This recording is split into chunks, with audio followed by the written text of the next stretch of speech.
అందు ప్రియమైన సహోదరి సహోదరులకు యేసుక్రీస్తు నామములో శుభములు. దేవుని యొక్క నూతనమైన కృప మీకు కలుగునుగాక. ఈరోజు దేవుడు మనకిచ్చిన మాట యోనా గ్రంథము 2వ అధ్యాయము 6వ వచనం. నేను మరెన్నటికి ఎక్కి రాకుండా భూమి గడియలు వేయబడి ఉన్నవి, పర్వతముల పునాదుల్లోనికి నేను దిగియున్నాను. నా దేవా యెహోవా, నీవు నా ప్రాణము కూపములో నుండి పైకి రప్పించి ఉన్నావు. ఈ మాటలు మనము యోనా గ్రంథంలో చూస్తున్నాము. యోనా గారు ఈ మాటలు చెప్తున్నప్పుడు మత్స్యము కడుపులో ఉన్నట్టు మనము గమనించగలమన్నమాట.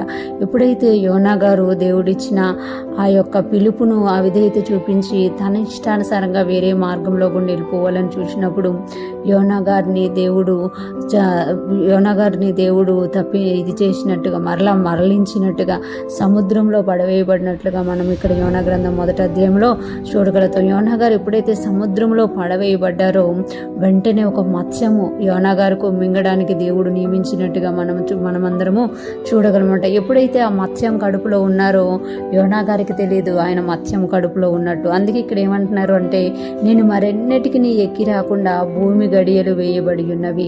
నేను మరి ఎన్నటికి ఎక్కి రాకుండా భూమి గడియలు వేయబడి అంటే భూమి గడియలు తీసి ఉంటే పాతాళంలో ఉన్నా కూడా భూమి మీదకి రావచ్చు అని యోనా గారికి తెలుసు. ఎందుకంటే యోనా గారు మనలాంటి విశ్వాస సేవకులు కాదు, ఆయన ప్రవక్త, దేవుని స్వరమును వినగలిగిన ప్రవక్త అన్నమాట. ప్రవక్తలలో కూడా అవిధేయత ఉంటుందా అంటే కొన్నిసార్లు ఉంటుంది అని మనం యోనా గారిని బట్టి తెలుసుకోవచ్చు అనమాట. ఇక్కడ చూస్తే ఆయనకి దేవుని వాక్యం తెలుసు, కానీ దేవునికి లోబడడంలో ఆయన విఫలమైనట్టుగా, అంటే ఈ విషయంలో విఫలమైనట్టుగా మనం చూడగలం అనమాట. ఇక్కడ చూస్తే ఆయన అంటున్నారు కదా, నేను దేవుని మాటకి అవిధేయుడినయ్యాను కాబట్టి, నేను సముద్రంలో పడేశారు కాబట్టి నేను పాతాళంలోకి వెళ్ళిపోయాను, భూమి గడియలు నా విషయంలో వేయబడి ఉన్నాయి అని ఆయన అనుకుంటున్నారు. కానీ నిజానికి ఆయన ఎక్కడున్నారు అని అంటే మత్స్యము కడుపులో సముద్రంలోనే ఉన్నారు. అంటే పాతాళంలోనికి ఆయన ఇంకా వెళ్ళలేదనమాట. పర్వతములు పునాదులలోనికి నేను దిగి ఉన్నాను. పర్వతముల పునాదులలోనికి, పర్వతం యొక్క పునాది ఎక్కడుంటుంది అని అంటే సముద్ర గర్భాల్లోనికి క్రిందకు ఉంటుంది అనమాట.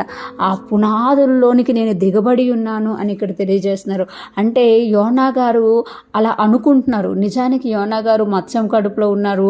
ఆ మత్స్యము కడుపులోనే ఆయన ఏమి ఊహించుకుంటున్నారు అని అంటే, నేను పాతాళంలోనికి వెళ్ళిపోయాను, భూమి గడియలు నా విషయంలో వేయబడి ఉన్నాయి, పర్వతముల పునాదులలోనికి నేను దిగి ఉన్నాను అని అనుకుంటున్నారు. మనం కూడా మనకి ఏదైనా సమస్య వచ్చినప్పుడు, శోధన వచ్చినప్పుడు, అది తొలగకపోయినప్పుడు మనం కూడా ఇలాగే ఊహించుకుంటూ ఉంటాము.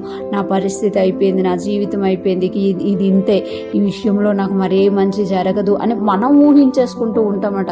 కానీ దేవుడు మనల్ని ఎక్కడుంచారు, మనం ఏ ప్లేస్లో ఉన్నాము అనేది మనము గుర్తించగలిగితే, గ్రహించగలిగితే, అర్థం కాకపోతే దేవుని సన్నిధిలోకి వెళ్ళి అడిగితే మనం వాటన్నిటి విషయంలో తెలుసుకోగలుగుతాం. ఇక్కడ అంటున్నారు కదా, నా దేవా యెహోవా, నీవు నా ప్రాణము కూపములో నుండి పైకి రప్పించి ఉన్నావు. నా దేవా యెహోవా, నీవు నా ప్రాణము కూపములో నుండి పైకి రప్పించి ఉన్నావు. నేనైతే పాతాళంలోకి వెళ్ళిపోయాను, నేను పర్వతంలో పునాదుల్లోకి వెళ్ళిపోయాను, కానీ ఇంకా నాలో ప్రాణం ఉంది. ప్రాణం ఉంది కాబట్టి నేను ప్రార్థన చేయగలుగుతున్నాను. నా ప్రాణాన్ని అయితే నువ్వు పైకి లేపవు, నన్ను కూడా పైకి లేపు. అంటే ఎప్పుడైతే మనము శోధనలోను సమస్యలోను పడిపోయినప్పుడు మనం ప్రార్థిస్తున్నామో అది కూడా దేవుని కృప, అది మన వల్ల అయితే అయ్యేది కాదనమాట. ఆయన ఎప్పుడైతే మన ప్రాణాన్ని ఉజ్జీవింపజేస్తారో మరలా మనం బ్రతుకుతామట.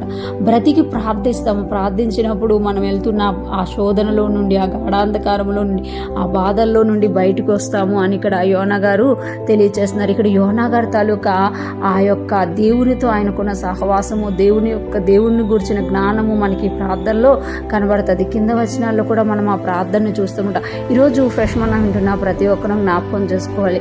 మనమున్న పరిస్థితి గురించి మనం ఎక్కువగా ఊహించుకోకుండా దేవుని సన్నిధిలోకి వెళ్ళి మనం ప్రార్థించినప్పుడు మన ప్రతి పరిస్థితిని ఆయన మార్చగలరు. ఇక్కడ యోనా గారు ఏదేదో ఊహించుకున్నారు, కానీ తర్వాత ఆయనకు తెలిసింది ఏంటి అని అంటే తను మత్స్యం కడుపులో ఉన్నాను అని ఆయన పుస్తకాన్ని ఆయనే రాసుకున్నారన్నమాట. ఈరోజు ఫ్రెష్ మనం వింటున్న ప్రతి ఒక్కరూ కూడా మన పరిస్థితుల్లో మనం ఏదేదో ఊహించేసుకోకుండా మనము దేవుని యొద్దకు వెళ్ళినట్టయితే దేవుడు మనం ఎక్కడున్నాము, ఎలాగ ఉన్నాము, ఎంత క్షేమంగా ఉన్నాము అని దేవుడు మనకి తెలియచేస్తారు. దానిని బట్టి మనం స్తుతించే వారంగా, ప్రార్థించే వారంగా ఉంటాము. అటువంటి గొప్ప కృప మనందరికీ కలుగునుగాక. దేవుని జ్ఞానమును కలిగిన వారమే దేవునిలో వర్ధిల్లుతూ ముందుకు సాగిపోదుముగాక. ఆమేన్.